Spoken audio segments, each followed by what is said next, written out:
এই ভিডিওটি প্রস্তুত করা হচ্ছে শুধুমাত্র সেই সমস্ত লোকেদের জন্য যারা নিজেদেরকে নেহেরু ভক্ত হিসেবে দাবি করেন। একজন প্রধানমন্ত্রী হিসেবে তার কর্মতৎপরতা, কাজের প্রতি কতটা সিরিয়াসনেস, সেটারও কিছুটা উদাহরণ দেবে এই ভিডিওটি সম্পূর্ণ দেখার অনুরোধ রইল। ছোট চ্যানেল বলে তেমন সাপোর্ট একটা পায় না,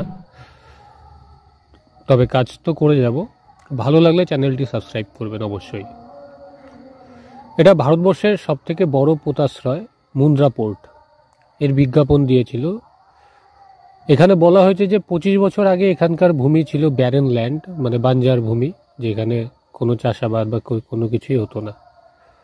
এখানে ঘাসের একটি পাতাও জন্মাতো না। এখনো অবধি এই পোর্ট দেশের অর্থব্যবস্থায় প্রায় 2.5 লাখ কোটি টাকার মতো কন্ট্রিবিউট করেছে। এর কারণে লাখ লাখ লোকের প্রত্যক্ষ বা অপ্রত্যক্ষভাবে কর্মসংস্থান ঘটেছে। ভারতের কন্টেইনার ট্রাফিকের 3 ভাগের 1 ভাগ, প্রায় 33% এখানেই আনয়ন বিনয়ন হয়। মুন্দ্রা পোর্টের নির্মাতা আদানি গ্রুপকে কেন এর বিজ্ঞাপন দিতে হলো, এই সম্পর্কে বলছি। তার আগে দেখিনি, এই যে ছবিটি আপনারা দেখছেন, এটা আলাস্কা একসময় রাশিয়ার অংশ ছিল, কিন্তু তখনকার রাশিয়ান শাসকেরা মাত্র $7.2 মিলিয়ন আলাস্কাকে বিক্রি করে দেয় আমেরিকার কাছে। তারা খুব খুশি ছিল, কারণ আলাস্কায় ঘাসের একটি টুকরোও জন্মাতো না। বছরের বেশিরভাগ সময় এই স্থান বরফে ঢাকা থাকত। না এখানে খাবারের যোগান আছে, না পানীয়র কোনো ব্যবস্থা। জমিটি পাওয়ার পর আমেরিকার বিভিন্ন উদ্যোগপতি গবেষণা করতে থাকে। তারা কল্পনা করতে শুরু করে কিভাবে এই স্থানকে কাজে লাগানো যায় এবং এর সুব্যবস্থা করে এর থেকে অর্থ উপার্জন করা যেতে পারে। আলাস্কার পার্শ্ববর্তী অঞ্চলে অবস্থিত কানাডা, এখানে বরফের নিচে সোনার খাদানের অস্তিত্ব মেলে। আমেরিকানরা ভাবে কানাডাতে সোনা পাওয়া গেলে আলাস্কাতেও হয়তো সোনা পাওয়া সম্ভব। আমেরিকার বিভিন্ন উদ্যোগীরা আলাস্কাতে জমি কেনা শুরু করে। হাজারো লোক আলাস্কাতে যাওয়া শুরু করে, কিছু পয়সাওয়ালা লোকজন ও অনেক শ্রমিক। সোনার 1-2 মাইন খুঁজে পাওয়াও যায়। প্রত্যেক আমেরিকাবাসীর জন্য একটা স্বপ্ন হয়ে ওঠে কিভাবে আলাস্কার জমি সংগ্রহ করা যায় এবং সেখান থেকে সোনা বের করে তা বিক্রি করে অনেক ধনী হওয়া যায়। আলাস্কাতে যেহেতু লোকজন আসছিল, তাই তাদের থাকার জন্য ব্যবস্থা করার প্রয়োজন ছিল। তাদের জন্য ঘরের ব্যবস্থা হয়, হোটেল নির্মাণ হয়, খাবারের ব্যবস্থা করা হয়। দেখতে দেখতে হাইওয়ে তৈরি হতে লাগে, সেখানে বিদ্যুৎ পৌঁছায়, রেস্টুরেন্ট, বাজার সব নির্মাণ হয়।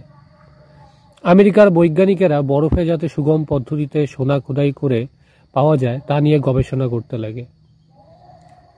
মাইনিংয়ের উপকরণ বানানোর নানা ফ্যাক্টরি সেখানে স্থাপন হতে থাকে।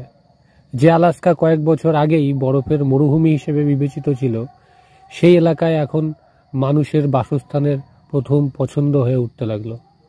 এই সময়টাকে, মানে এই টাইম পিরিয়ডটাকে আমেরিকাতে আলাস্কান গোল্ড রাশ হিসেবে নামকরণ দেওয়া হয়।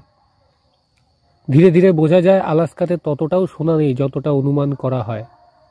বহু লোক দেউলিয়া হয়ে যায়, কিন্তু এই প্রক্রিয়াতে আলাস্কার রূপ, রং সব বদলে যায়। আমেরিকান বৈজ্ঞানিকরা মাইনিং টেকনোলজিতে উন্নতি লাভ করে। সোনা ছাড়াও অন্যান্য নানান খনিজ তারা খুঁজে বের করে। পেট্রোলিয়াম ও গ্যাসের ভান্ডার মিলতে থাকে আলাস্কাতে। আলাস্কার বর্তমান জিডিপি $50 মিলিয়ন, তারও বেশি এখন, প্রায় $62 মিলিয়ন, যেখানে সোনার কন্ট্রিবিউশন 1%-ও কম। কিন্তু সেই গোল্ড রাশের সময় যে ফ্রি মার্কেটিং হয়েছিল, এখানকার ফ্রি থিঙ্কিং এর প্রয়োগ করা হয়, তা আলাস্কাকে এখন একটি গ্লোবাল ট্যুরিজম হাব হিসেবে প্রস্তুত করেছে। আলাস্কা প্রায় ততটাই উন্নত যতটা বাকি আমেরিকার বিভিন্ন স্টেট। সেখানে থাকতে সাধারণ জীবনে, দৈনন্দিন জীবনে কোনো সমস্যাই আসবে না।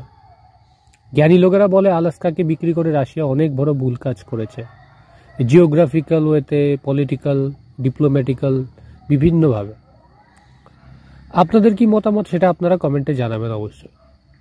এবার আসি মুন্দ্রা পোর্টের সম্পর্কে। গুজরাটের কচ্ছ, যেখানে এই মুন্দ্রা পোর্ট এখন তৈরি হয়েছে, সেখানে 25 বছর আগে একটি অনুর্বর জমি হিসেবে ছিল এই মুন্দ্রা পোর্ট, কোনো কাজেই ছিল না। 2002-এ প্রাইম মিনিস্টার নরেন্দ্র মোদী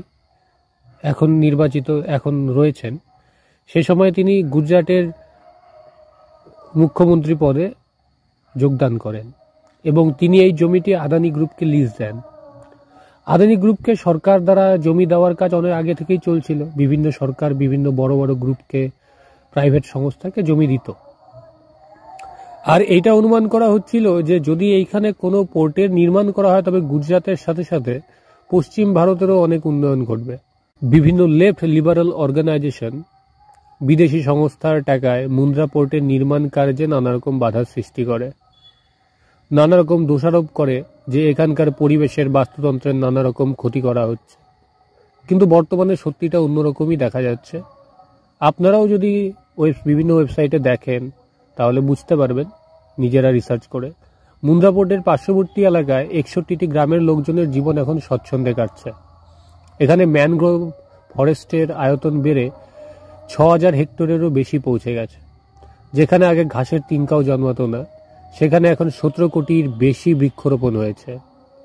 গুজরাটের মুন্দ্রা পোর্ট আগেও নির্মাণ হতে পারত, কিন্তু কেন হয়নি? তার জন্য ইন্টেনশন, সঠিক মনোভাবের প্রয়োজন ছিল, যেটা কোনো সরকারই দেখায়নি। কোনো সরকার তার নিজে প্রতিশ্রুতি দিয়ে তার প্রতিশ্রুতি অনুযায়ী কোনো কাজই করেনি। নেহেরু থেকে শুরু করে 50 বছর অবধি কেন অপেক্ষা করতে হয়েছে? কোনো সরকার তার কথা মতো কাজ করতে কোনো উদ্যোগই নেয়নি। এখন নানা আরোপ করা হয় যে মাত্র 1 টাকা বর্গমিটারে আদানিকে জমি কেন দেওয়া হয়েছে। কিন্তু প্রাইভেট সেক্টর, শিল্প ছাড়া কোনো স্থানের বিকাশ কী করে সম্ভব?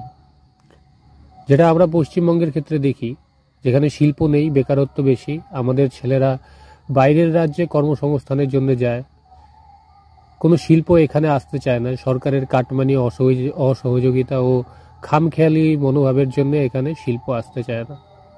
আর অন্যদিকে সেই সময় তখনকার মুখ্যমন্ত্রী সেই রাজ্যের ইন্টেনশন দেখিয়েছিল যে শিল্প আনতে হবে।